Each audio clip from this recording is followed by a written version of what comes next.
রাত পাহলেই পরীক্ষা নাকি?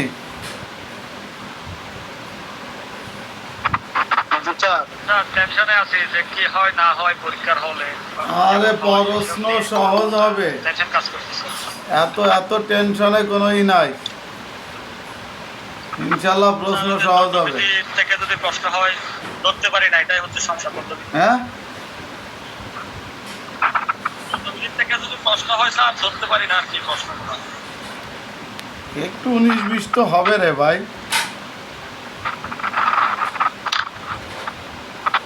আচ্ছা, আমরা আজকে এই যে বৈধানিক কার্যবিধি আইন সম্পর্কে আলোচনা করব, বিশেষ করে নতুন যেটা সংশোধনী আইন হয়েছে সেই বিষয়গুলো নিয়ে। আমরা তো জানি যে 32 দ্বারা কিছু সংশোধন হয়েছে, সবাই কি জানেন? যে প্রথম শ্রেণী ম্যাজিস্ট্রেট, দ্বিতীয় শ্রেণী ম্যাজিস্ট্রেট, তৃতীয় শ্রেণী ম্যাজিস্ট্রেট। এখানে প্রথম শ্রেণী ম্যাজিস্ট্রেট কি করতে পারে, যে 5 বছরের 550 350 330 220, অর্থাৎ 5-এ হচ্ছে 5 লক্ষ, 3-এ 3 লক্ষ আর 2-এ 2 লক্ষ নাকি? প্রথম শ্রেণী ম্যাজিস্ট্রেট 5 বছরের শাস্তি দিতে পারে, তার সাথে 5 লক্ষ টাকা জরিমানা করবে। দ্বিতীয় শ্রেণী ম্যাজিস্ট্রেট 3 লক্ষ টাকা আর 3 বছরের কারাদণ্ড দিবে, তার সাথে 3 লক্ষ টাকা জরিমানা করবে। তৃতীয় শ্রেণী ম্যাজিস্ট্রেট 2 লক্ষ মানে 2 বছরের কারাদণ্ড দিবে, তার সাথে 2 লক্ষ টাকা জরিমানা করবে। এই ছিল হলো আমাদের 32 ধারার আলোচনা। আমরা 46 ধারা যে মূল যে আলোচনাটা, এটা কিন্তু ঠিক আছে। গ্রেপ্তার কাকে বলে, কয় পদ্ধতিতে গ্রেপ্তার করতে হয়, যে 46 ক্লোজ 1 2 3, এটা কিন্তু ঠিক আছে। এটা আবার যেন কেউ আবার মনে করেন না যে এটা পাল্টে গেছে, এটা কিন্তু পাল্টে নাই। গ্রেপ্তার যে কথায় বা কাজের দ্বারা যদি কেউ আত্মসমর্পণ না করে, তার শরীর স্পর্শ করিয়া গ্রেপ্তার কার্য করতে হবে। এটা হলো 46 ক্লোজ 1। 46 ক্লোজ 2 হচ্ছে গ্রেপ্তারের কাজে যদি বাধা প্রদান করে তাহলে বল প্রয়োগ করে গ্রেপ্তার করা যাবে। আর 3-এ হচ্ছে যে কোনো শক্তি অবলম্বন করা যাবে। আর 3-এ হচ্ছে যে মৃত্যুদণ্ড বা যাবজ্জীবন কারাদণ্ডে দণ্ডিত আসামিকে গ্রেপ্তারের ক্ষেত্রে আপনি আগ্নেয়াস্ত্র ব্যবহার করতে পারবেন। আর যদি মৃত্যুদণ্ড বা যাবজ্জীবন কারাদণ্ড না হয়, সেক্ষেত্রে আপনি আগ্নেয়াস্ত্র ব্যবহার করতে পারবেন না। এটা হলো 46 ক্লোজ 1 2 3। এবার আর 46 ক্লোজ ক, নতুন ধারা সংশোধন হয়েছে। এই ধারাটা একটু বোঝেন, একেবারে সহজ। প্রথমে যেটা বলছে যে স্যার 146-এর 3-এ হচ্ছে 3-এর সাথে পিআরবি কত আসবে স্যার? 3-এর সাথে আপনি 153 ঘ ব্যবহার করবেন, ঘরের ঘ। ঠিক আছে। এখন আপনি আমরা যেটা আলোচনা করতে চাইছিলাম, 46 ক্লোজ ক যেটা সংশোধনী দ্বারা, এখানে বলা হয়েছে যে পুলিশ অফিসার যদি কাউকে গ্রেপ্তার করতে যায়, তাহলে সে তার নিজের পরিচয় দিবে এবং দৃশ্যমান আইডি কার্ড যেটাকে আমরা বলি, সেটা দৃশ্যমান করতে হবে। অর্থাৎ আইডি কার্ড দেখাইতে হবে বা পুলিশের পোশাক পরিহিত অবস্থায় থাকতে হবে। এই বিষয়টা ক্লিয়ার করতে আছে 46-এর কয়, যে সে তার পোশাক পরিহিত অবস্থায় থাকবে, তার পাশাপাশি সে দৃশ্যমান, অর্থাৎ আমরা যেটা বুঝি যে তার আইডি কার্ডটা দেখাইতে হবে। 2-এ যেটা বলছে যে যে আসামিকে গ্রেপ্তার করতে গেল, সে আসামিকে গ্রেপ্তার করার পর বা কী কারণে তাকে গ্রেপ্তার করতে বলছে, সেই সারমর্ম লেখিয়া তার পরিবার বা আত্মীয় স্বজন বা গ্রামের গণ্যমান্য ব্যক্তিদেরকে জানাইতে হবে এবং তাদের কাছ থেকে স্বাক্ষর নিতে হবে। যেটা আমাদের স্মারকলিপির কথা বলা আছে এখানে, যে আপনি যাকে গ্রেপ্তার করতে গেছেন, কোন আদেশ মূলে বা কী কারণে, কোন অভিযোগের ভিত্তিতে, সেই সারমর্মটা তাদেরকে জানাইতে হবে। আর আপনি যে তাদেরকে জানাইছেন, এই বিষয়টা তাদের কাছ থেকে স্বাক্ষর নিতে হবে। আর যদি আত্মীয় স্বজন, বন্ধু বান্ধব অথবা গ্রাম্য লোক যদি না পান, সেক্ষেত্রে আপনার করণীয় হচ্ছে যে ওই গ্রেপ্তারকৃত ব্যক্তির টিপসই নিতে হবে যদি সে দিতে চায়, যদি না দিতে চায় সেক্ষেত্রে নেওয়া যাবে না, এই কথাও কিন্তু বলা আছে। নেগেটিভ পজিটিভ দুইটাই কিন্তু আছে। তারপরে যেটা বলা আছে যে আপনার 3-এ যেটা বলছে যে যদি সম্ভব না হলে আঙ্গুলের সামনে নিতে হবে। আর বাড়ি ছাড়া অর্থাৎ তার গৃহ ছাড়া যদি অন্য কোনো জায়গা থেকে তাকে গ্রেপ্তার করেন তাহলে 12 ঘন্টার মধ্যে তার আত্মীয় স্বজনকে জানাইতে হবে। প্রথমটা হচ্ছে যে যদি গৃহতে গ্রেপ্তার করেন তাহলে এই কার্যক্রম করবেন। আর তারপরে যেটা বলছে যে গৃহ ছাড়া অর্থাৎ বাইরের থেকে যদি গ্রেপ্তার করেন তাহলে তার পরিবারবর্গ বা আত্মীয় স্বজনকে আপনার অবগত করতে হবে। তারপরে তার গ্রেপ্তারের পর যদি কোনো আঘাতের চিহ্ন থাকে তাহলে তাকে চিকিৎসার ব্যবস্থা করতে হবে। লাস্টে যেটা বলছে যে গ্রেপ্তারকৃত ব্যক্তিকে তার সুবিধা মতো আইনজীবীর সাথে দেখা করা বা তার আত্মীয় স্বজনের সাথে দেখা করার ব্যবস্থা করতে হবে, এটাও 12 ধারা। তাহলে 46-এ আমরা কয়টা কোটেশন পেলাম? প্রথমে পেলাম কি যে আইডি কার্ড বা দৃশ্যমান আপনার পরিচয়পত্র সঙ্গে রাখতে হবে। তারপরে যাকে গ্রেপ্তার করতে হবে, গ্রেপ্তার করতে গেছেন তার সারমর্ম লিপিবদ্ধ করিয়া তাদেরকে অবগত করতে হবে এবং তার আত্মীয় স্বজন অথবা গ্রাম্য ব্যক্তিদের কাছ থেকে স্বাক্ষর নিতে হবে। যদি কাউকে না পালেন তাহলে তার কাছ থেকে স্বাক্ষর নেবেন। আর তারপরে একটা কথা বলছে যে যদি তাকে তার ঘরের বাইরে হইতে যদি কোথাও কোনো স্থান থেকে যদি গ্রেপ্তার করেন তাহলে তার পরিবারবর্গকে বা আত্মীয় স্বজনকে 12 ঘন্টার মধ্যে জানাইতে হবে। তারপরে যেটা বলছে যার শরীরে যদি আঘাতের চিহ্ন থাকে তাহলে আপনাকে কি করতে হবে? তাকে চিকিৎসার ব্যবস্থা করতে হবে। তারপর লাস্ট যে কথাটা বলা আছে যে সে যদি কোনো আইনজীবী অথবা তার আত্মীয় স্বজনের কথা বলে তাদের সাথে সাক্ষাৎ করার ব্যবস্থা করতে হবে, মানে দেখার ব্যবস্থা করতে হবে 12 ঘন্টার ভিতর। এই ছিল 46-এর ক ধারা। 46-এর খ ধারায় যেটা বলছে যে যে ব্যক্তিকে গ্রেপ্তার করা হলো ওই ব্যক্তির গ্রেপ্তার কি কারণে গ্রেপ্তার করা হয়েছে, কোন স্থান থেকে গ্রেপ্তার করা হয়েছে, কোন বিষয়ে গ্রেপ্তার করা হয়েছে, এই বিষয়টা একটা রেজিস্টার অথবা জেনারেল ডায়েরিতে লিপিবদ্ধ করতে হবে। তারপরে যেটা বলছে যে অন্য থানা এলাকায় যদি গ্রেপ্তার করা হয় তাহলে ওই থানার ভারপ্রাপ্ত কর্মকর্তা তার যে থানা সেই থানায় অবগত করবে স্মারকলিপি দিয়ে। লাস্টে যে কথাটা বলছে যে ব্যক্তি এই যে জিডিতে অর্থাৎ ওই থানার জিডি হোক বা নিজ থানার জিডি হোক যে জিডিতে নোট দিবে সেই ব্যক্তি কিন্তু তার আত্মীয় স্বজন পিতা মাতা ভাই ব্রাদার যে আছে তাদেরকে তার গ্রেপ্তার সম্পর্কে অবগত করবে। তা খতি 3টা কথা আছে। প্রথম কথা হচ্ছে যে যাকে গ্রেপ্তার করা হলো সেই ব্যক্তির গ্রেপ্তারের বিষয়টা জেনারেল ডায়েরিতে লিপিবদ্ধ করতে হবে। অন্য থানা এলাকায় যদি গ্রেপ্তার হয় তাহলে তার যে থানা এলাকা সেই থানা এলাকায় ভারপ্রাপ্ত কর্মকর্তাকে স্মারকলিপির মাধ্যমে জানাইতে হবে। আর লাস্ট যে কথাটা বলছে খতে যে যাকে গ্রেপ্তার করা হবে বা যে অফিসার এই জিডিতে এন্ট্রি দিবে সেই অফিসারই তার আত্মীয় স্বজন বা পিতা মাতা বা অভিভাবক যারা আছে তাদেরকে এই বিষয়টা অবগত করবে। আর গতি যেটা বলছে গতি আপনার ভয়েসটা একটু বন্ধ করেন না তাউর ভাই, শব্দ আসতেছে। গতি যেটা বলা আছে সেটা হচ্ছে যে এই যে গ্রেপ্তারকৃত ব্যক্তির বিষয়গুলো অর্থাৎ তার থানা এলাকার মধ্যে যাদেরকে বিনা পরোয়ানায় গ্রেপ্তার করা হবে সেই বিষয়ে পুলিশ কমিশনার অথবা পুলিশ সুপার তিনি এএসপি অর্থাৎ এএসআই থেকে তদুর্ধ্ব যে কোনো অফিসারকে এই বিষয়ে জানাশোনার জন্য নিয়োগ দিবেন। তাহলে এএসআই থেকে তদুর্ধ্ব অফিসার তেনার কাজ হবে যে তার থানা এলাকায় কতজন গ্রেপ্তার হয়েছে এই বিষয়টা তথ্য সংগ্রহ করতে হবে। এটা হচ্ছে গয়ের প্রথম কথা। গয়ের খতি যেটা বলা আছে যে সেটা হচ্ছে যে এই যে যাকে গ্রেপ্তার করা হয়েছে সেই গ্রেপ্তারকৃত ব্যক্তির তথ্যসমূহ সে পুলিশ কমিশনার বা পুলিশ সুপার এদেরকে অবগত করবে। আর এই গ্রেপ্তারকৃত ব্যক্তিদের একটা দৃশ্যমান কাগজ থানার কোনো প্রকাশ্য স্থানে লটকায় জারি করতে হবে, মানে কেউ আইসে জাতি জানে যে এই ধরনের ব্যক্তিকে বিনা পরোয়ানায় গ্রেপ্তার করা হয়েছে। এটা হচ্ছে আমাদের গড় আলোচনা। আর ঘতি যেটা বলছে গ্রেপ্তারকৃত ব্যক্তির স্বাস্থ্য পরীক্ষা করাইতে হবে, এটা হলো শুধু ঘতে একটা কথা। আর উমতি যেটা বলছে এটা যে গ্রেপ্তারকৃত ব্যক্তি যে ঘতি যে স্বাস্থ্য পরীক্ষা করাবেন, উমতি বলছে কোথায় করাবেন, এটা হচ্ছে যে সরকারি কোনো হসপিটালে করতে হবে, অথবা সরকার কর্তৃক বেসরকারি যেগুলো নিবন্ধনকৃত হসপিটাল আছে সেইগুলো করতে পারবেন।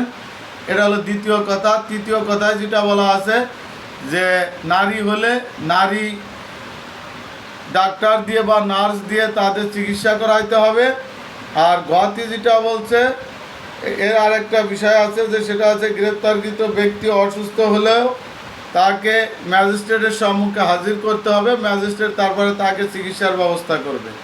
আর যদি সে গুরুতর প্রকৃতির আহত হয় যাকে ম্যাজিস্ট্রেটের সম্মুখে হাজির করা সম্ভব না, তাহলে সেই ব্যক্তিকে অনলাইনের মাধ্যমে তার হাজিরা কার্যকারী করতে হবে। এই ছিল হচ্ছে পর্যন্ত আলোচনা। তাহলে কতে আমরা কি পেলাম যে আপনার পরিচয়পত্র দৃশ্যমান করতে হবে, তারপরে হচ্ছে যাকে গ্রেপ্তার করতে গেছেন সেই বিষয়ে অবগত করে তাদের কাছ থেকে একটা লিখিত স্বাক্ষরিত কাগজ নিতে হবে, যদি পিতামাতা ভাই বোন আত্মীয় স্বজন হয় তাদের কাছ থেকে, না হলে গ্রাম্য কারোর কাছ থেকে অথবা ওই ব্যক্তির কাছ থেকে। তারপরে কথা যেটা বলছে যে ঘরের বাইরে থেকে যদি গ্রেপ্তার করেন তাহলে তার পরিবারকে জানাইতে হবে। তারপরে তার শরীরে যদি কোনো আঘাতের চিহ্ন থাকে সেটা হাসপাতালে চিকিৎসার ব্যবস্থা করতে হবে। লাস্ট যে কথা বলছে যে সে তাকে 12 ঘন্টার ভিতর তার আইনজীবী বা পরিবারের কারোর সাথে দেখার ব্যবস্থা করতে হবে। এলো ক্ষতি যেটা বলছে যে গ্রেপ্তারকৃত ব্যক্তির বিষয়টা জেনারেল ডায়েরিতে এবং একটা রেজিস্টার লিপিবদ্ধ করতে হবে। তারপরে অন্য থানা এলাকার থেকে যদি গ্রেপ্তার করা হয় তাহলে ওই থানার ভারপ্রাপ্ত কর্মকর্তা তার থানা এলাকার ভারপ্রাপ্ত কর্মকর্তাকে স্মারকলিপির মাধ্যমে জানাবে। তারপরে আরেকটা কথা যেটা বলা আছে সেটা হচ্ছে যে এই ব্যক্তিকে ভিন্ন এলাকায় যে গ্রেপ্তার করা হয়েছে, যে ব্যক্তি জেনারেল ডায়েরিতে এই বিষয়টা লিপিবদ্ধ করবেন তিনিই হচ্ছে তার আত্মীয় স্বজন পিতা মাতা ভাই ব্রাদারকে জানাবে। গতি যেটা বলা আছে এই গ্রেপ্তারকৃত ব্যক্তি অর্থাৎ থানা এলাকায় যে ধরনের ব্যক্তি বিনা পরোয়ানায় গ্রেপ্তার করা হয় এই ধরনের ব্যক্তিদের তথ্য একজন এএসআই হইতে তৎউর্ধ্ব যে কোনো অফিসারকে দায়িত্ব দিবে এই তথ্যগুলো সংরক্ষণ করার জন্য। তিনি আবার এই তথ্যগুলো তার ঊর্ধ্বতন কর্মকর্তা বিশেষ করে থানার ওসি বা এএসপি বা পুলিশ কমিশনার তাদেরকে জানাবে। আর লাস্টে যেটা বলা আছে যে এই যে গ্রেপ্তারকৃত ব্যক্তিদের তথ্য থানার কোনো প্রকাশ্য স্থানে টানায় রাখতে হবে যে এই ধরনের ব্যক্তিকে তারা বিনা পরোয়ানায় গ্রেপ্তার করছে। এটা হলো গ।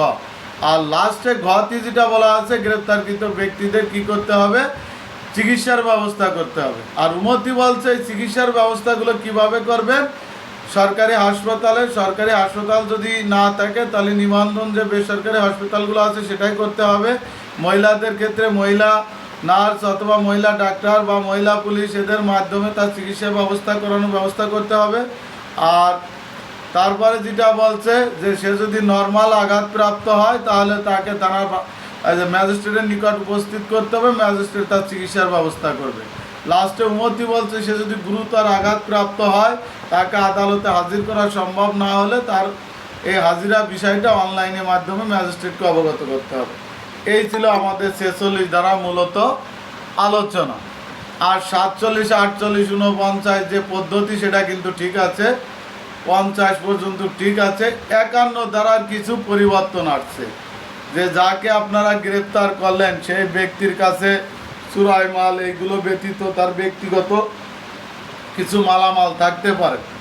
এই মালামালগুলো তার সম্মুখে সাক্ষীদের উপস্থিতিতে জব্দ তালিকা করতে হবে এবং জব্দ তালিকায় সাক্ষীদের স্বাক্ষর নিতে হবে এবং তাকে 1 কপি বোঝায়া দিতে হবে।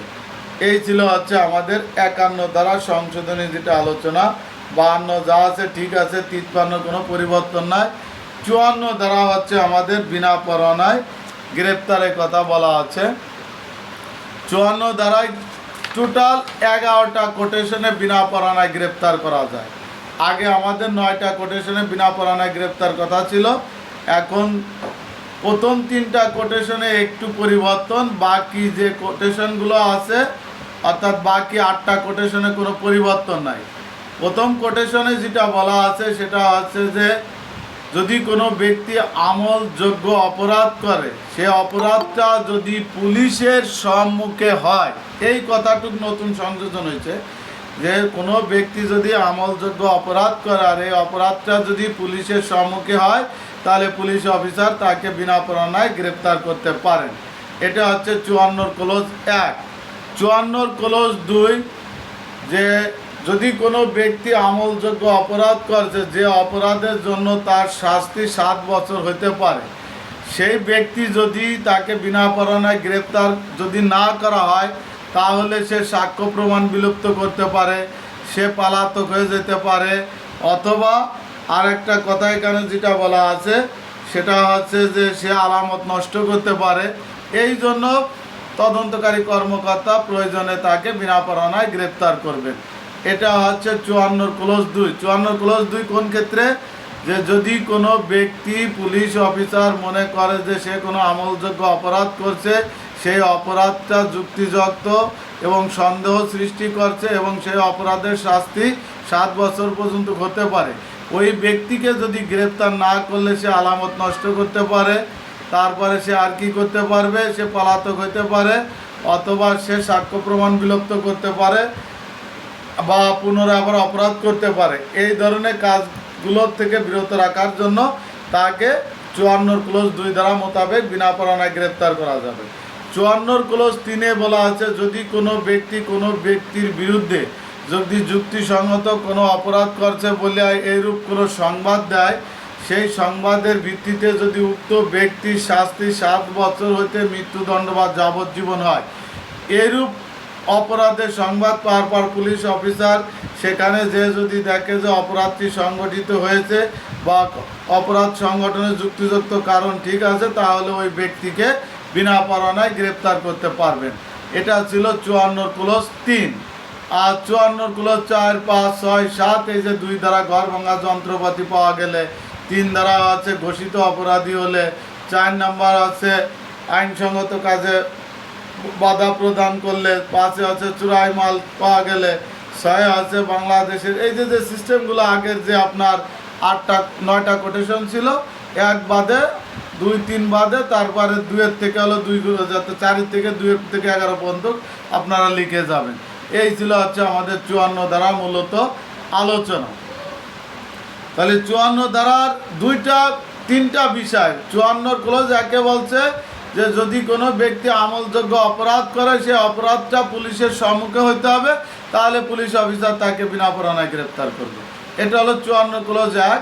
54 ক্লোজ 2-এ যেটা বলছে যে পুলিশ অফিসারের কাছে এরূপ কোনো সংবাদ আসছে যে কোথাও কোনো ব্যক্তি আমলযোগ্য অপরাধ করতেছে, সেই অপরাধে শাস্তি 7 বছর পর্যন্ত হতে পারে, এই অপরাধ যদি পুনরায় না করে এবং সাক্ষ্য প্রমাণ বিলুপ্ত না করতে পারে এবং ওই ব্যক্তি পলাতক না হতে পারে, সেক্ষেত্রে পুলিশ অফিসার তাকে বিনা পরোয়ানায় গ্রেপ্তার করবে।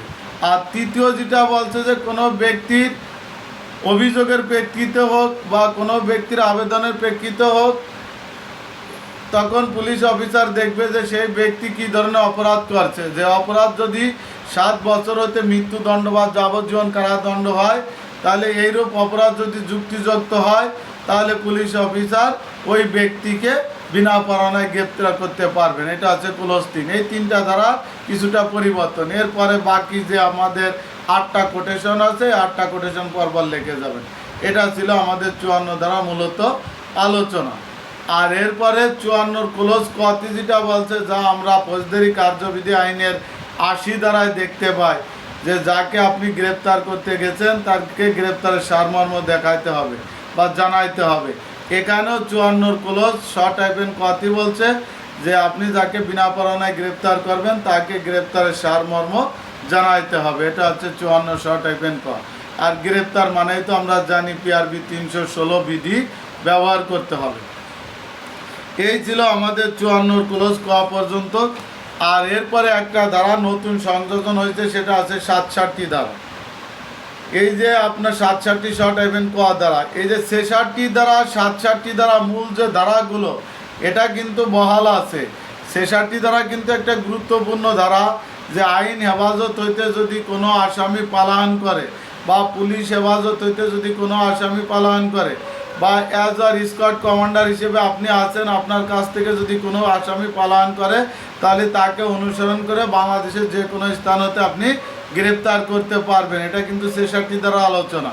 আর এই গ্রেপ্তারের ক্ষেত্রে আপনি 67 দ্বারা পদ্ধতি অবলম্বন করবেন।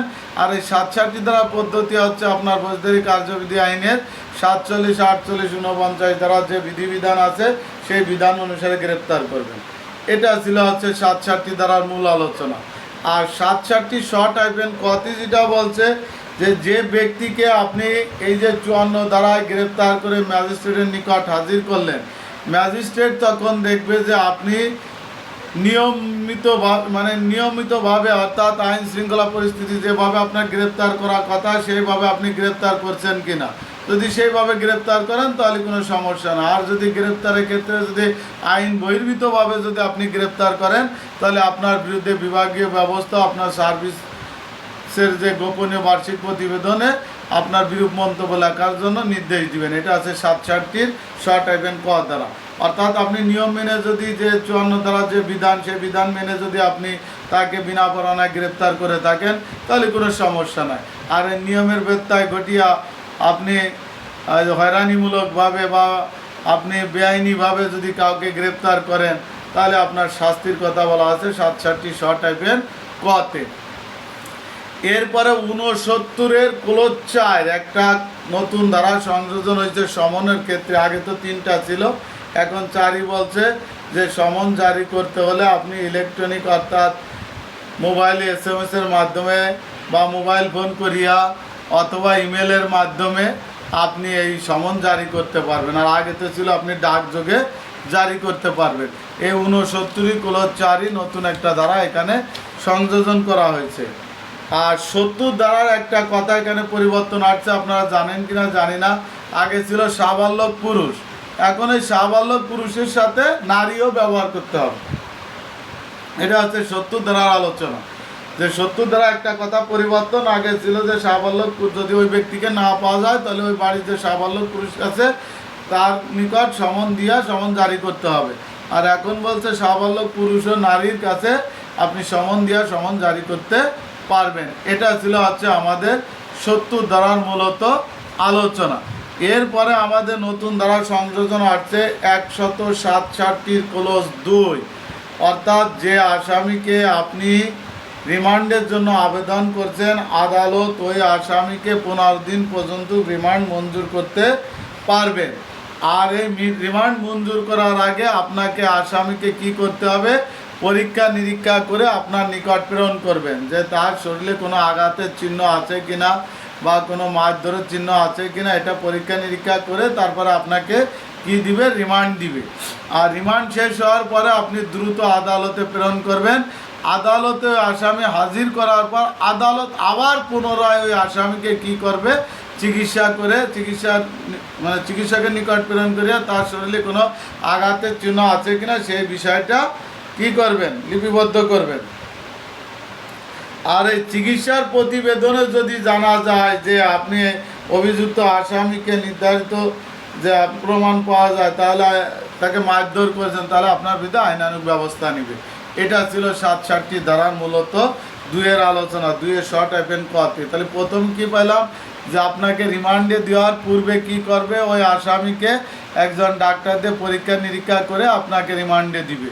আপনি রিমান্ড নির্ধারিত দিনে শেষ হওয়ার পর দ্রুত সময়ে আপনি আদালতে প্রেরণ করবেন। আদালতে প্রেরণ করার পর আদালত আবার ম্যাজিস্ট্রেট কী করবে, আবার পুনরায় ওই আসামিকে কি করবেন, আবার চিকিৎসকের কাছে প্রেরণ করিয়া তার শরীরে কোনো আঘাতের চিহ্ন আছে কিনা এই বিষয়টা ইনশিওর হবে। যদি আর তার শরীরে কোনো আঘাতের চিহ্ন এগুলো পাওয়া যায় তাহলে আপনার বিরুদ্ধে আইনানুগ যে ব্যবস্থা আছে সেই ব্যবস্থা নেবেন। এটা ছিল হচ্ছে 67 ক্লোজ 2। আর 67 ক্লোজ ক অর্থাৎ শর্ট টাইপের ক একটা নতুন ধারা আবার সংযোজন করা হয়েছে। যদি কোনো আসামি গ্রেপ্তার থাকে সেই আসামিকে যদি অন্য কোনো মামলায় অ্যারেস্ট দেখাতে হয় তাহলে ওই আসামিকে ওই আদালতে উপস্থিত করতে হবে। এই কথা বলা আছে। মামলা তদন্তকারী কর্মকর্তা গ্রেপ্তার দেখাতে চাইলে তবে ম্যাজিস্ট্রেটের নিকট সে আসামি অভিযুক্ত ব্যক্তিকে আদালতে হাজির করতে হবে। তার মানে আসামিকে ওই আদালতে হাজির করার কথা বলছে। অভিযুক্তকে শোনার সুযোগ দেওয়ার পর আবেদনটি যৌক্তিক মনে হলে তাহলে তাকে শোন অ্যারেস্ট দেখানো হবে। অর্থাৎ যাকে আপনি কি করতে চাচ্ছেন, শোন অ্যারেস্ট দেখাতে চাচ্ছেন, তাহলে সেই আসামিকে ওই ম্যাজিস্ট্রেট বরাবর হাজির করতে হবে এবং তার সামনে এই মামলার বিষয়টা পড়িয়ে শোনানো হবে যে আপনি এই মামলার আসামি, তারপরে আপনি তাকে শোন অ্যারেস্ট দেখাইতে পারবে, এই কথা বলা আছে। এটা ছিল হচ্ছে আমাদের 67টি শর্ট হাইফেন ক্লোজ কয়ের 1 ধারা। ক্লোজ কয়ের 2 ধারা যেটা বলছে, পুলিশ রিপোর্ট উল্লেখ করার পর গ্রেপ্তারের উদ্দেশ্যে শুধুমাত্র প্রতিরোধমূলক আইনে আটক রাখা ম্যাজিস্ট্রেট কোনো ব্যক্তিকে বিচারিক অনুমতি দিবে না। অর্থাৎ প্রতিরোধমূলকভাবে গ্রেপ্তারে কাউকে আটক রাখার বিষয়ে ম্যাজিস্ট্রেট অনুমতি দিবে না। আর যদি ম্যাজিস্ট্রেট মনে করে যে কাউকে হয়রানিমূলকভাবে পুলিশ অফিসার আটক রাখছে, তাহলে দণ্ডবিধি 20 ধারা মোতাবেক ওই কর্মকর্তার বিরুদ্ধে ব্যবস্থা নেবে। তাহলে 67টি শর্ট হাইফেন কতি কী বলছে যে আপনার শোন অ্যারেস্টের যে বিষয়টা সেটা ক্লিয়ার করছে। আর 2 যেটা বলছে যে আপনি ওই যে নিবর্তনমূলক গ্রেপ্তার করে যদি কাউকে পাঠান, তাহলে ম্যাজিস্ট্রেট তাকে আটক রাখার জন্য নির্দেশ দিবে না। আর 3 যেটা বলছে যে আপনি যাকে গ্রেপ্তার করে পাঠাইছেন এটা যদি হয়রানিমূলকভাবে হয়, তাহলে দণ্ডবিধি 220 ধারা মোতাবেক যে ব্যবস্থা আছে আপনার বিরুদ্ধে সেই ব্যবস্থা নেওয়ার জন্য ম্যাজিস্ট্রেট নির্দেশ দিবে। এই ছিল হচ্ছে আমাদের 67টির কয়ের ক্লোজ 3। এরপরে হচ্ছে আমাদের 73 ধারা, যে অন্তর্বর্তীকালীন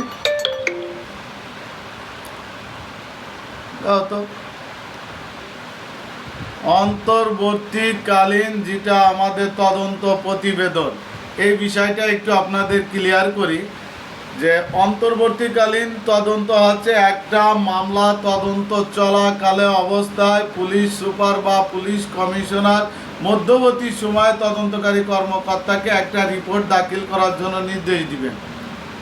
কথাটা কি বুঝতে পারছেন? যে আমি অ্যাজ ওয়ার সাব ইন্সপেক্টর একটা মামলা তদন্ত করতে আছি, হয়তো 15 দিন বা 1 মাস হয়ে যাওয়ার পরে আমাকে পুলিশ সুপার নির্দেশ দিল যে আপনার মামলার তদন্তের অগ্রগতি কি, এই সম্পর্কে আমাকে একটা রিপোর্ট দাখিল করেন। আমি তখন ওই মামলা সম্পর্কে একটা রিপোর্ট দাখিল করলাম। সেই রিপোর্টে বললাম যে স্যার অমুক আসামি, এই আসামির বিরুদ্ধে কোনো সাক্ষ্য প্রমাণ, পর্যাপ্ত সাক্ষ্য কোনো প্রমাণ পাওয়া যায়নি। তখন পুলিশ সুপার আমাকে নির্দেশ দিবে যে এই প্রতিবেদনটা আপনি ম্যাজিস্ট্রেট বরাবর প্রেরণ করেন। তখন ম্যাজিস্ট্রেট এই প্রতিবেদনের উপর ভিত্তি করে ওই আসামিকে এই দায় থেকে অব্যাহতি দিবেন। এটা হচ্ছে অন্তর্বর্তীকালীন তদন্ত প্রতিবেদন। তারপরে আমি মামলা তদন্ত কার্যক্রম শেষ হওয়ার পরে যদি দেখি যে ওই যে আসামির বিরুদ্ধে প্রথমে সাক্ষ্য প্রমাণ পাওয়া যায়নি, পরবর্তীতে তার বিরুদ্ধে পর্যাপ্ত সাক্ষ্য প্রমাণ পাওয়া গেছে, তাহলে পুলিশ সুপারের অনুমতি নিয়ে আমি ওই মামলায় তাকে চার্জশিটে পুনরায় যোগ করিয়া আদালতে প্রেরণ করব। আদালত আবার তাকে কি করবে, এই মামলা আবার ইনক্লুড দেখাবে। এই ছিল হচ্ছে 173-এর শর্ট হাইফেন ক ধারা বা এ ধারা। আপনারা যেভাবে লেখেন, কারণ এই দাবিন্দা হয়ে হলো আপনার ইংরেজিতে, পরে আমরা বাংলা করলে এটাকে ক ব্যবহার করি। আর 173 ক হচ্ছে তদন্ত প্রতিবেদন। অর্থাৎ একটা মামলা যখন অভিযোগ হলো সেই দিন থেকে 60 কার্য দিবসের মধ্যে মামলা তদন্ত কাজ সম্পূর্ণ করতে হবে। এই নির্ধারিত সময়ের মধ্যে যদি মামলা তদন্তকারী কর্মকর্তা তদন্ত কাজ সম্পূর্ণ করতে না পারেন, তাহলে তিনি কি করবেন, অর্থাৎ আদালত বা আপনার ঊর্ধ্বতন কর্মকর্তা বরাবর একটা আবেদন করবেন মামলা তদন্ত কাজে আরও কিছু সময় বৃদ্ধির জন্য, কেস ডায়েরি সহকারে। তখন ঊর্ধ্বতন কর্মকর্তা বা আদালত বিবেচনা করে তাতে যতদিন মনে করে সেই সময়, এখানে নির্দিষ্ট কোনো সময়ের কথা বলে নেই, ন্যূনতম সময় আপনাকে মেয়াদ বৃদ্ধির করে আপনাকে একটা আদেশ দিবেন। বর্ণিত সময়সীমার মধ্যে যদি তদন্ত সম্পূর্ণ না হয়, তাহলে তদন্ত কর্মকর্তা ওই সময় শেষ হওয়ার পর লিখিতভাবে আবার ম্যাজিস্ট্রেটকে অবগত করবেন এবং তার ঊর্ধ্বতন কর্মকর্তাকে একটা অনুলিপি দিবেন। এটা হচ্ছে 4ই বলা আছে। তাহলে প্রথমে আমরা কি বললাম, 60 দিনের মধ্যে তদন্ত করতে হবে। দ্বিতীয় কি পাইলাম, যে এই সময়ের মধ্যে যদি তদন্ত কাজ সম্পূর্ণ না করতে পারে, তাহলে ঊর্ধ্বতন কর্মকর্তার মাধ্যমে আদালতে একটা আবেদন করবে তদন্তর মেয়াদ বৃদ্ধি করার জন্য। তৃতীয়ত বলছে একটা নির্ধারিত সময় আদালত দিবে, সেই সময়ের মধ্যে তদন্ত সম্পূর্ণ করতে হবে। চারই বলছে যে ওই সময়ের মধ্যে যদি তদন্ত করতে না পারেন তাহলে সেই বিষয়টা আপনাকে আদালতে আপনার নিয়ন্ত্রণাধীন কর্মকর্তার মাধ্যমে আদালতকে অবগত করতে হবে। এটা হচ্ছে চারির কথা। পাঁচে বলছে যে দাখিলকৃত ব্যাখ্যা বা তদন্তকারী কর্মকর্তা কোনো ব্যাখ্যা দাখিল না করেন তাহলে ম্যাজিস্ট্রেট নির্দেশ দিতে পারেন যে অন্য কোনো তদন্ত কর্মকর্তা দ্বারা তদন্ত সম্পূর্ণ করতে হবে। আর বিলম্বে তদন্তকারী কর্মকর্তা রিপোর্ট না দেওয়ার কারণে তার বিরুদ্ধে শাস্তির অযোগ্য দোষ ত্রুটির কারণে তার সার্ভিস বুকে বা বার্ষিক প্রতিবেদনে বা চাকরি বিধিমালা অনুসারে ব্যবস্থা নেওয়ার নির্দেশ দিবে। এটা হচ্ছে পাঁচের কথা। আর ছয় বলছে তদন্ত প্রতিবেদন দাখিল করার পর আদালত রেকর্ডে থাকা উপকরণের ভিত্তিতে সন্তুষ্ট হলে মামলার কোনো ব্যক্তিকে সাক্ষী হওয়ার জন্য ন্যায় বিচারের স্বার্থে লিখিতভাবে আদেশ দিবেন। অর্থাৎ রাজসাক্ষী, যে আপনার তদন্তকারী কর্মকর্তা তদন্ত শেষ হওয়ার পরে যদি পর্যাপ্ত সাক্ষ্য প্রমাণ না পায় তাহলে আদালত ওই যে আসামির মধ্যে থেকে কাউকে ন্যায় বিচারের স্বার্থে রাজসাক্ষী করার জন্য প্রস্তাব দিবেন। এটা হচ্ছে কত, ছয় বলছে। আর সাথে বলছে যে বিচার শেষে যদি আদালত দেখতে পান যে তদন্তকারী কর্মকর্তা অবহেলার কারণে কাউকে দায় থেকে রক্ষা করার জন্য, ওই যে আমরা নারী শিশু নির্যাতন আইনে যেটা বলছি যে সঠিকভাবে সাক্ষ্য সংগ্রহণ করেন নাই, তারপরে সঠিকভাবে সাক্ষীদের জবানবন্দি গ্রহণ করেন নাই, তারপরে কাউকে সঠিকভাবে আপনার কোনো পরীক্ষা নিরীক্ষা করেন নাই, তাহলে এই অবহেলার ধরুন এই কাজ করার জন্য তদন্তকারী কর্মকর্তার বিরুদ্ধে আইনানুগ ব্যবস্থা বা চাকরি বিধিমালা অনুসারে ব্যবস্থা নেওয়ার জন্য নির্দেশ দিবে। এটা ছিল হচ্ছে আমাদের 173-এর ক্লোজ 2। তাহলে 173 ক্লোজ 2 আমরা একটু একেবারে সংক্ষেপে আপনাদেরকে একটু বোঝাই। সেটা হচ্ছে প্রথমে বলছে যে আপনার 60 কার্য দিবসের মধ্যে আপনার তদন্ত কার্যক্রম সম্পূর্ণ করতে হবে। তারপরে যেটা বলছে 1-এ, 2-এ বলছে যে এই 60 কার্য দিবসের মধ্যে আপনি তদন্ত কাজ সম্পূর্ণ না করতে পারলে আপনার ঊর্ধ্বতন কর্মকর্তার মাধ্যমে আপনি আদালতে মেয়াদ বৃদ্ধির জন্য একটা আবেদন করবেন। 3-এ যেটা বলছে আদালতে আবেদনের প্রেক্ষিতে আপনার যুক্তিসঙ্গত কিছু সময় আপনাকে মেয়াদ বৃদ্ধি করবে। 4 বলছে যে এই যুক্তিসঙ্গত সময়ের মধ্যে যদি আপনি তদন্ত কাজ সম্পূর্ণ না করতে পারেন তাহলে এই বিষয়টা আদালতে অবগত করবেন। 5-এ যেটা বলছে যে আদালত আপনার এই বিষয়টা পুঙ্খানুভাবে ব্যাখ্যা করে দেখবে এবং নতুন তদন্তকারী কর্মকর্তা নিয়োগ দিবে। আর এই ব্যাখ্যা করার পরে যদি দেখে যে আপনার কোনো দায়িত্ব কর্তব্য অবহেলা ছিল তাহলে আপনার বিরুদ্ধে ব্যবস্থা নেওয়ার জন্য নির্দেশ দিবে। এটা হচ্ছে 5 ধারা।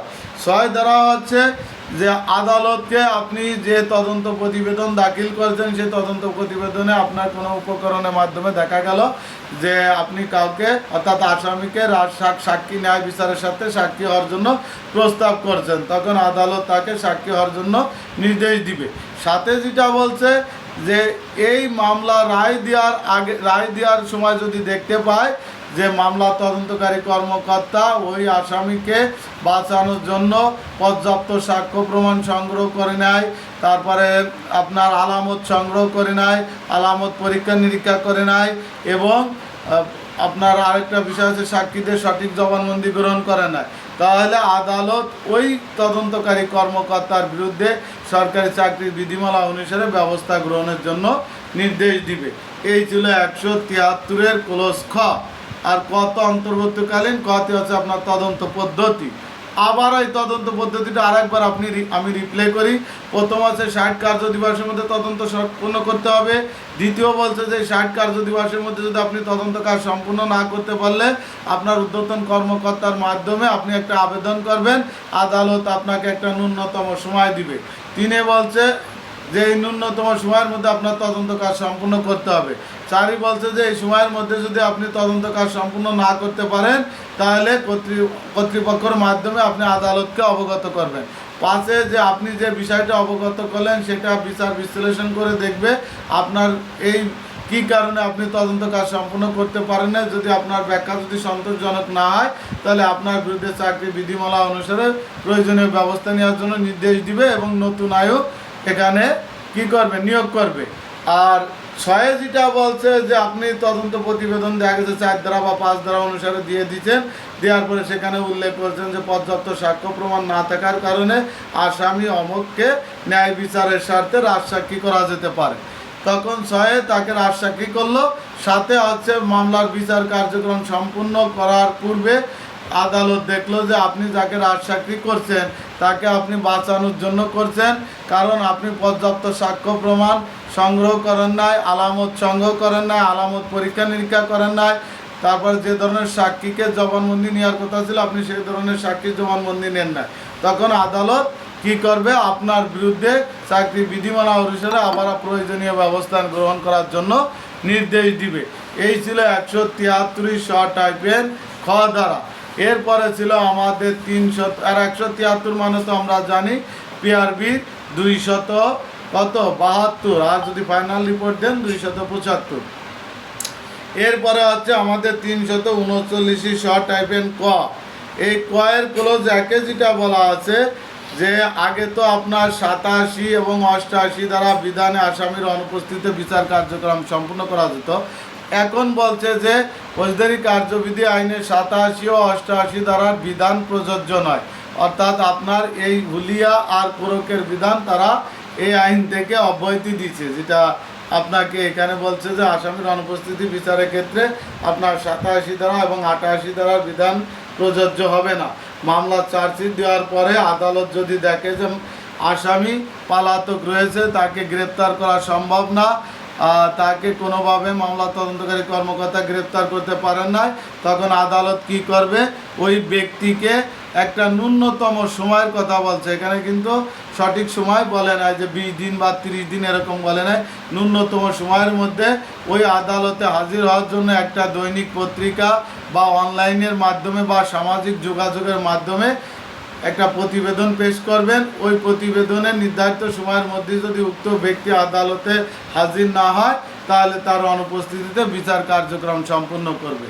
এটা ছিল 339-এর শ টাইপের খ।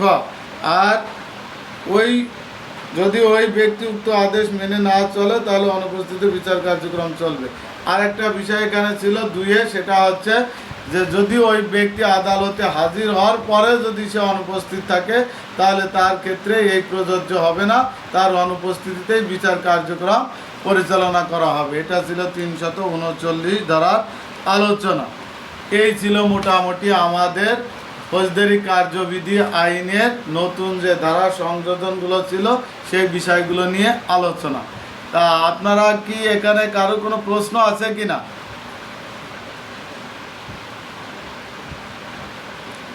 সবাই কি বুঝতে পারছেন? না বুঝলে আমি শর্টে আর একবার বুঝাই দিব, সমস্যা নাই, বলেন। বুঝছি স্যার। স্যার এখানে ওই যে 247, 50, 260 এইগুলা কি আমাদের লাগবে না স্যার? মানে এগুলা 250 আছে সংক্ষিপ্ত বিচারের ক্ষেত্রে, এগুলো আপনাদের দরকার না। 47 যেটা বলছে সেটা হচ্ছে যে আপনার মামলার ট্রায়ালের ক্ষেত্রে যে কার্যক্রমগুলো, এটাও বেশি একটা প্রয়োজন নাই। আপনাদের মূল হচ্ছে গ্রেপ্তার, তারপরে 54 ধারায় বিনা পরোয়ানায় গ্রেপ্তার, তারপরে সারমর্ম, তারপরে আপনি গ্রেপ্তারের কাজে যদি অবহেলা করেন বা যথাযথ পালন না করেন, যেটা 67 কতি বলা আছে, আপনার বিরুদ্ধে ব্যবস্থা, তারপরে 167 রিমান্ডে আনার পরে আপনার যে করণীয় কাজগুলো সেই ব্যবস্থাগুলা, আর 173 অন্তর্বর্তীকালীন যে ব্যবস্থা, 173 ক আছে মামলা তদন্ত সময়সীমা, আর 339 এটা হচ্ছে আসামির অনুপস্থিতিতে বিচার। তাই এখানে আপনাদের সম্ভবত হয় 339 ধারা আসার সম্ভাবনা আছে, আর না হলে আপনাদের 54 অথবা 46 ধারা। 54 ধারাটা কিন্তু আমি আবার ক্লিয়ার করি, একে যেটা বলছে যে যাকে আপনি গ্রেপ্তার করবেন সেই ব্যক্তি যদি আপনার সম্মুখে যদি আমলযোগ্য অপরাধ করে তাহলে আপনি 54 ক্লোজ 1 ধারা মোতাবেক বিনা পরোয়ানায় গ্রেপ্তার করবেন। 2-এ যেটা বলছে যে ব্যক্তিকে আপনি গ্রেপ্তার করতে চাচ্ছেন সেই ব্যক্তি যে অপরাধটা করছে সেই অপরাধটা অবশ্যই তার 7 বছরের কারাদণ্ডের অপরাধ হতে হবে সর্বোচ্চ, এবং সেই ব্যক্তি কী কারণে আপনি গ্রেপ্তার করবেন, যে সে পলাতক হইতে পারে, পুনরায় অপরাধ করতে পারে বা সাক্ষ্য প্রমাণ বিলুপ্ত করতে পারে, সেই ক্ষেত্রে আপনি 54 ক্লোজ 2 ধারা মোতাবেক গ্রেপ্তার করবেন। 54 বলছে যে কোনো ব্যক্তি অভিযোগ করছে বা মামলা করছে, সেই ব্যক্তিকে আপনি যুক্তিসঙ্গত কারণ যদি দেখেন যে তার যে অপরাধটি সে করছে সেই অপরাধের শাস্তি সর্বনিম্ন 7 বছর, সর্বোচ্চ হচ্ছে মৃত্যুদণ্ড বা যাবজ্জীবন হতে পারে, সেক্ষেত্রে ওই ব্যক্তিকে আপনি বিনা পরোয়ানায় গ্রেপ্তার করতে পারবেন। এটা হচ্ছে 54 আর এরপরে যে ধারাগুলোতে এটা আমরা 54 যে বাকি কোটেশনগুলো সবাই তো পারি। এটা আমি 46 ধারাটা আবার একটু ক্লিয়ার করি। 46 কতি বলছে আপনার পরিচয় দিবেন, অর্থাৎ দৃশ্যমান। কতি বলছে যে আপনি গ্রেপ্তার করতে গেলে একটা সাদা কাগজে নিয়ে যাকে গ্রেপ্তার করছেন সেই বিষয়টা তার পরিবারকে অবগত করিয়া তাদের কাছ থেকে একটা স্বাক্ষর নেবেন, আবার ওই ব্যক্তিকে অবগত করিয়া তার কাছ থেকে প্রয়োজনে স্বাক্ষর নেবেন। এটা বাড়ির বাইরের থেকে যদি গ্রেপ্তার করতে চান তাহলে তার পরিবারকে 12 ঘন্টার মধ্যে জানাইতে হবে, অর্থাৎ ঘরের বাইরের থেকে। এরপরে বলছে যে তার শরীরে যদি আঘাতের চিহ্ন টিহ্ন থাকে তাহলে আপনি কি করবেন, তাকে মেডিকেলে চিকিৎসা করাবেন। তারপরে বলছে যে সে যদি চায় তাকে 12 ঘন্টার মধ্যে তার আইনজীবী বা পরিবারের সাথে দেখা করাইতে হবে। এই ছিল হলো 46 শর্ট টাইপেন ক দ্বারা। 46 শর্ট টাইপেন কতি বলছে যে যাকে আপনি গ্রেপ্তার করলেন তাকে আনে থানার জেনারেল ডায়েরিতে বা থানার অন্যান্য যে রেজিস্টার আছে সেই রেজিস্টার লিপিবদ্ধ করবেন।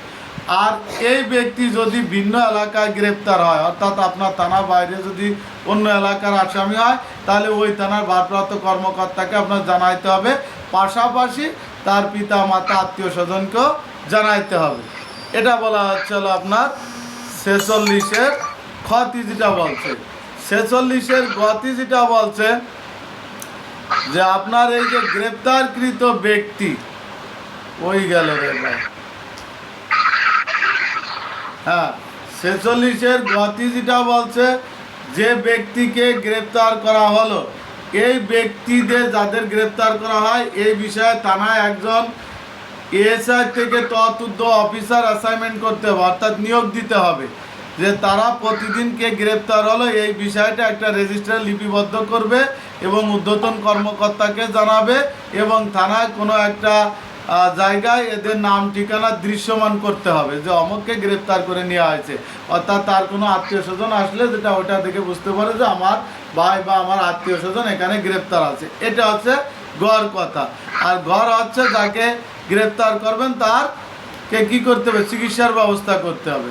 আর উমতি বলছে যে এই চিকিৎসার ব্যবস্থা কিভাবে করবেন, সরকারি হাসপাতালে অথবা বেসরকারি হাসপাতালে নিবন্ধনকৃত মহিলাদের ক্ষেত্রে মহিলা চিকিৎসক বা নার্স দিয়ে তার চিকিৎসা করাইতে হবে। এটা হলো একটা পার্ট। আর ওই ব্যক্তি যদি নর্মাল আঘাতপ্রাপ্ত হয় তাহলে তাকে আদালতে উপস্থিত করাইতে হবে, আদালত তার চিকিৎসার ব্যবস্থা করবে। আর যদি সে গুরুতর প্রকৃতির অপরাধ মানে আঘাতপ্রাপ্ত থাকে তাহলে সেই ব্যক্তিকে হাসপাতালে ভর্তি করতে হবে এবং অনলাইনের মাধ্যমে ম্যাজিস্ট্রেটের নিকট তার হাজিরার ব্যবস্থা করতে হবে। এই ছিল হচ্ছে আমাদের 46 ক খ গ ঘ উম। আমার তো দেখেন পুরো মুখস্থ হয়ে গেছে।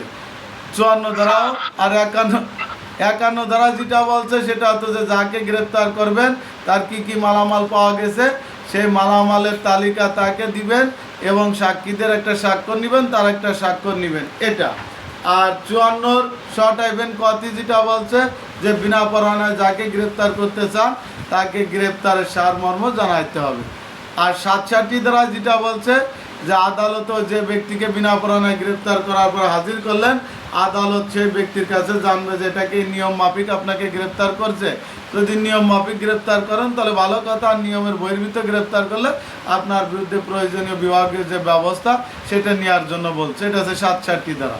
আর 69 যেটা আসছে সেটা হচ্ছে যে আপনার সমন জারি করার ক্ষেত্রে এখন আপনি কি করতে হবে, মোবাইলে SMS এর মাধ্যমে, ইমেলের মাধ্যমে বা ফোনের মাধ্যমে ওই ব্যক্তিকে জানাইতে পারবেন। আর 70 ধারা একটা আসছে, আগে সাবাল্য পুরুষ ছিল এখন তার পাশাপাশি সাবাল্য নারীর কথাও বলা আছে। এটা হলো 70 ধারা আলোচনা। 167 ধারা যেটা আপনাকে বলা আছে সেটা হচ্ছে যে 167(2) হচ্ছে যদি কোনো আসামিকে রিমান্ডে দেয় তাহলে ম্যাজিস্ট্রেট তাকে ডাক্তারের পরীক্ষা করে পুলিশের হেফাজতে দিবে, পুলিশ রিমান্ড শেষ হওয়ার সাথে সাথে তাকে আদালতে প্রেরণ করবে। আর প্রেরণ করার পর আবার ম্যাজিস্ট্রেট কি করবে, আবার ডাক্তারদের তার দেহ পরীক্ষা করে দেখবে। দেহ পরীক্ষা করার পর যদি দেখে যে আপনার তার শরীরে কোনো আঘাতের চিহ্ন আছে, তাহলে আপনার বিরুদ্ধে ব্যবস্থা নেওয়ার জন্য নির্দেশ দিবে। এটা আছে 67 ক্লজ 2 এর আলোচনা। গ্রেপ্তারে সংক্রান্ত প্রশ্নে যদি পুরা ক্লিয়ার ভাই চলে গেছে। আর 67 167 আবার শর্ট ইভেন্ট কতে আছে যে কোনো আসামিকে যদি আপনি শোন অ্যারেস্ট দেখাতে চান, তাহলে ওই আসামিকে ম্যাজিস্ট্রেটের সম্মুখে হাজির করতে হবে। ম্যাজিস্ট্রেট তার সম্মুখে শুনানি করে তাকে শোন অ্যারেস্ট দেখাবে, এটা বলছে। আর একটা বলছে যে আপনি যদি কোনো আসামিকে নিবর্তনমূলকভাবে গ্রেপ্তার করেন, তাহলে সেই আসামিকে হাজতে রাখার জন্য ম্যাজিস্ট্রেট কি অনুমতি দিবে না। আর একটা যেটা বলছে যে আপনি যদি কাউকে বেআইনিভাবে যদি আটক রাখার জন্য গ্রেপ্তার করেন, তাহলে আপনার বিরুদ্ধে দণ্ডবিধি আইনের 220 ধারা মোতাবেক প্রয়োজনীয় ব্যবস্থা গ্রহণের জন্য নির্দেশ দিবে। আর আপনার 173-এর শর্ট ইভেন্ট কতি যেটা বলছে যে একটা মামলা তদন্তকালে তদন্তের মধ্যবর্তী সময়ে পুলিশ সুপার বা পুলিশ কমিশনার তদন্ত প্রতিবেদন জমা দেওয়ার জন্য নির্দেশ দিবেন। এই নির্দেশ দেওয়ার পরে ওই মামলা তদন্তকারী কর্মকর্তা তদন্ত প্রতিবেদন জমা দিবে। সেখানে যদি দেখে যে কোনো ব্যক্তির বিরুদ্ধে কোনো অভিযোগ বা কোনো সাক্ষ্য প্রমাণ পাওয়া যায় না, সেই সম্পর্কে একটা প্রতিবেদন দিবে। পুলিশ সুপার ওই প্রতিবেদনটা ম্যাজিস্ট্রেট বরাবর প্রেরণ করার জন্য নির্দেশ দিবে। ম্যাজিস্ট্রেট ওই প্রতিবেদন পাওয়ার পরে তিনি কি করবে, ওই ব্যক্তিকে এই মামলার দায় থেকে অব্যাহতি দিবে। আর এই তদন্তকারী কর্মকর্তা তার তদন্ত চলমানকালে শেষে যদি দেখতে পারে চার্জশিট দেওয়ার আগে যে ওই ব্যক্তির কোনো সাক্ষ্য প্রমাণ পাওয়া গেছে, তাহলে তিনি তার নাম দিয়ে পুনরায় আবার তাকে চার্জশিট দিবে এবং ম্যাজিস্ট্রেট আবার পুনরায় তার মামলার কার্যক্রম চালু করে দিবে। এটা ছিল হচ্ছে অন্তর্বর্তীকালীন তদন্ত পদ্ধতি। আর 173 খতি যেটা বলছে যে তদন্ত সময়সীমা, কোনো মামলা যেদিন রুজু হলো সেদিন থেকে 60 দিনের মধ্যে আপনার 60 কার্য দিবসের মধ্যে তদন্ত কাজ সম্পূর্ণ করতে হবে। এই সময়ের মধ্যে যদি তদন্ত কাজ সম্পূর্ণ না করতে পারে, তাহলে কি করবে, তখন তার করণীয় হচ্ছে সে এক ঊর্ধ্বতন কর্মকর্তার মাধ্যমে সে একটা সময় বৃদ্ধির জন্য আবেদন করবে। এই আবেদনের প্রেক্ষিতে আদালত তাকে ন্যূনতম সময় দিবে। সেই সময়ের মধ্যে যদি সে তদন্ত কাজ সম্পূর্ণ না করতে পারে, সে বিষয়ে একটা প্রতিবেদন দাখিল করবে। আদালত এই প্রতিবেদন পর্যালোচনা করে যদি দেখে যে তার এখানে কোনো গাফিলাতি আছে, তাহলে আদালত তার বিরুদ্ধে বিভাগীয় ব্যবস্থা গ্রহণের জন্য নির্দেশ দিবে। আর এর পাশাপাশি নতুন একজন আইন নিয়োগ করবে। এটা হচ্ছে আপনার 5-এর কথা। 6 হচ্ছে যদি আপনি তদন্ত প্রতিবেদন দাখিল করে থাকেন, সেখানে যদি লেখেন যে ন্যায় বিচারের স্বার্থে কোনো আসামিকে সাক্ষী করার প্রয়োজন, তখন আদালত ওই আসামিকে সাক্ষী করবে, যেটা আমরা রাজসাক্ষী বলে থাকি। লাস্টে যেটা সাথে বলা আছে যে মামলা বিচার কার্যক্রম পরিচালনার শেষে যদি আদালত দেখতে পায় যে মামলা তদন্তকারী কর্মকর্তা সঠিকভাবে সাক্ষ্য গ্রহণ করেন নাই, সঠিক আলামত সংগ্রহ করেন নাই, আলামত বিশেষজ্ঞদের মতামত সংগ্রহ করেন নাই, তাহলে আর ওই আসামিকে বাঁচানোর জন্য তিনি কি করছে, এই মামলার কার্যকর আসামির পক্ষে তিনি রাজসাক্ষী করার জন্য প্রস্তাব করছে, তাহলে ওই মামলা তদন্তকারী কর্মকর্তার বিরুদ্ধে প্রয়োজনীয় ব্যবস্থা গ্রহণের জন্য চাকরি বিধিমালা অনুসারে তার ঊর্ধ্বতন কর্মকর্তা বরাবর পত্র প্রেরণ করবেন। এটা ছিল এই ছিল আমাদের 173 শর্ট ইভেন্ট খ। আর 339-এর খতে যেটা বলছে আসামির অনুপস্থিতিতে বিচার, এক্ষেত্রে আপনার 87 ও 88 ধারার বিধান প্রযোজ্য হবে না। মামলা চার্জশিট পাওয়ার পর আদালত যদি দেখেন যে মামলার আসামিকে গ্রেপ্তার করা সম্ভব না, সে পলাতক রয়ে আছে, তাহলে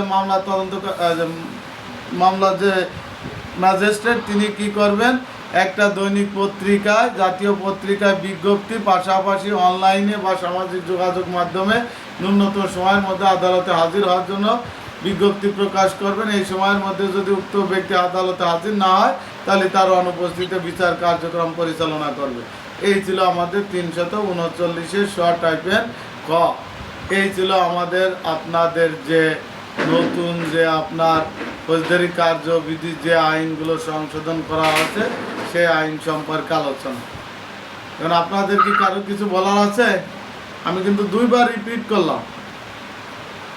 স্যার একটা বিষয় হলো 46-এর একের ক এইভাবে লিখতে হবে না 46-এর ক এইভাবে লিখবো স্যার? আপনি 46-এর এগুলো আছে শর্ট ইভেন্ট ক, এখানে একের ক খ না। 46 একটা ধারা, সেটার হচ্ছে ক্লোজ 1, 2, 3 একটা পার্ট আছে।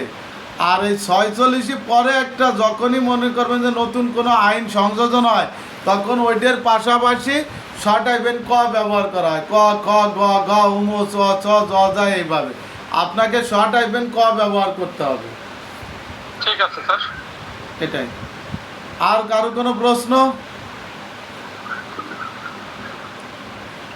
হ্যাঁ, এই যে আতাউল লাগছে, এটাই ঠিক আছে, সঠিক। 46 শ টাইপের ক। স্যার, আসামি পলাতক থাকলে আসামিকে আদালতে হাজির হইতে বাধ্য হওয়ার জন্য আগে আমরা যেটা দিতাম যে হুলিয়া বা ক্রোক এইগুলো দিতাম, এখন যে 339-এর খতে যেটা আসছে তাহলে কি ওইটা দেওয়ার প্রয়োজন নাই আর, মানে হুলিয়া ক্রোক শোনেন, আপনার কথা যুক্তিযুক্ত। এখন আমি আপনাকে বলি, এই যে 87 ধারা 88 ধারা এটা কিন্তু বাতিল করে নাই। আমার কথাটা কি বুঝতে পারছেন আপনি? কিন্তু আসামির অনুপস্থিতিতে বিচার কার্যক্রম করার ক্ষেত্রে আপনাকে 39 ধারায় 2টা শর্ত এখন আনছে, কিন্তু বাকি যে আপনার 87 ধারা 88 ধারা যে বাতিল, এই সংক্রান্তে কোনো গেজেট কিন্তু হয়নি। তার মানে আমরা বুঝতেছি এখনও ওই ধারাগুলো বহাল আছে। সেক্ষেত্রে আপনার ওই চলমান পদ্ধতি তো ঠিক আছে। আমার কথাটা কি বুঝতে পারছেন? আর যদি আপনাকে বলে যে আসামির অনুপস্থিতিতে বিচার কার্যক্রম করার পদ্ধতি সমূহ আলোচনা করো, তাহলে আপনার এখন যদি 2025 উল্লেখ করে দিবে, যদি আপনার সংশোধনী ধারা দেয়, তাহলে আপনি শুধু ওই যে 339 ধারা টাইপ যে পদ্ধতি আছে সেটাই ব্যবহার করবেন। এর বাইরে যার আপনার দরকার নাই। তারা শুধু ওই 339 কথাটুকু জানতে চাচ্ছে। আর যদি 339-এর বাইরের থেকে যদি প্রশ্ন, অর্থাৎ সংশোধনের বাইরের থেকে যদি প্রশ্ন, তাহলে আপনার ওই যে আগের যে পদ্ধতি 68, 75, 87, 88, তারপরে 91 দিতে পারেন। তারপরে আপনার গ্রেপ্তারে যেটাই আপনার নতুন ধারা যদি আপনাকে প্রশ্ন করে, অবশ্যই আপনার সংশোধনী উল্লেখ করবে। আর যখনই সংশোধনী উল্লেখ করবে না, তখনই মনে করবেন যে এটা আপনার পূর্বের ধারার থেকে আলোচনা আসছে। বিষয়টা কি ক্লিয়ার করতে পারছি? আপনার প্রশ্ন আসলে অবশ্যই আপনাকে সংশোধন আসবে যে ফৌজদারি কার্যবিধি বিনা পরোয়ানায় গ্রেপ্তারের ক্ষেত্রে 2025 সংশোধনী অধ্যাদেশে কোন পদ্ধতিতে বিনা পরোয়ানায় গ্রেপ্তার করা যায়, তখন আপনার এই 11টা কোটেশন। আর যদি বলে যে কোনো কিছু উল্লেখ না করে, তাহলে আপনার আগের যে 9টা সেটি ব্যবহার করবে। ঠিক আছে স্যার। ওকে। আর কারো কোনো প্রশ্ন?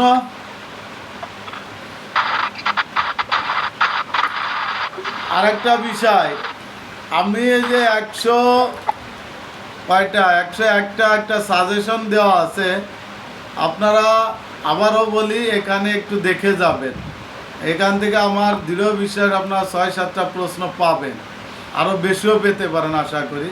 আর আমি তো আপনাদের অনলাইনে যে 4-5 দিনে আমি কিন্তু আপনাদের ফৌজদারি কার্যবিধি ক্লিয়ার করছি, দণ্ডবিধি ক্লিয়ার করছি, সাক্ষ্য আইন ক্লিয়ার করছি, তারপরে মোটরযান আইন ক্লিয়ার করছি, শিশু আইন ক্লিয়ার করছি, মানব পাচার আইন ক্লিয়ার করছি, অস্ত্র আইন ক্লিয়ার করছি, নারী শিশু নির্যাতন আইন ক্লিয়ার করছি, তারপরে আর যেন কি সাইবার সুরক্ষা আইন ক্লিয়ার করছি। দেখেন, প্রায় 10-12টা আইন কিন্তু আমি 5-7 দিনের ভিতর আপনাদের A to Z যা ছিল এবং কোন কোন ধারায় কোন কোন ধরনের প্রশ্ন হইতে পারে, সেটাও যেটা একটা বছর ধরে মানুষ পড়ায়, আমি সেটা কিন্তু 10 দিনে আপনাদের শেষ করে দিয়েছি। 10 দিনও নাম নেয়। ঠিক আছে? আর কোনো আর কারো কোনো কিছু বলার আছে? না হলে অনেক রাত হয়ে গেছে। ইনশাল্লাহ আপনাদের কালকে পরীক্ষা। আমি দোয়া করি সবার পরীক্ষা ভালো হোক, আমার জন্য দোয়া করবেন। আর আমি হয়তো দোয়া করি সবাই ভালো রেজাল্ট করেন। আর যদি কারোর রেজাল্ট যদি কোনো সমস্যা হয়ে থাকে বা হয়ে যায়, সেক্ষেত্রে আমি অনলাইনেও ক্লাস করাবো, আবার সরাসরিও ক্লাস করাবো। হয়তো 15 তারিখ অথবা 20 তারিখ থেকে আপনারা আমার সাথে যোগাযোগ করবেন এই গ্রুপের সাথে, যদি কারোর মনে করেন, এই আর কি। ঠিক আছে?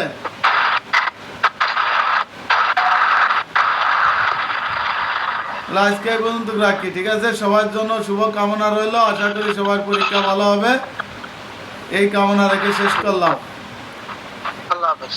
ওকে, আর একটা বিষয়, কালকের পরের দিন তো আমার পরীক্ষা, যদি মাঝে একটা সময় থাকতাম একটা ক্লাস নিতাম, আর যদি প্রয়োজন নাই আপনারা ইনশাল্লাহ এই একটা দিনের কি হবে, কালকে রাত্রে, আজকে তো হয়ে গেল, কালকে রাত পরীক্ষা দিলে পরের দিনও হয়ে যাচ্ছে। সবাইকে ধন্যবাদ, আল্লাহ হাফেজ। আল্লাহ হাফেজ।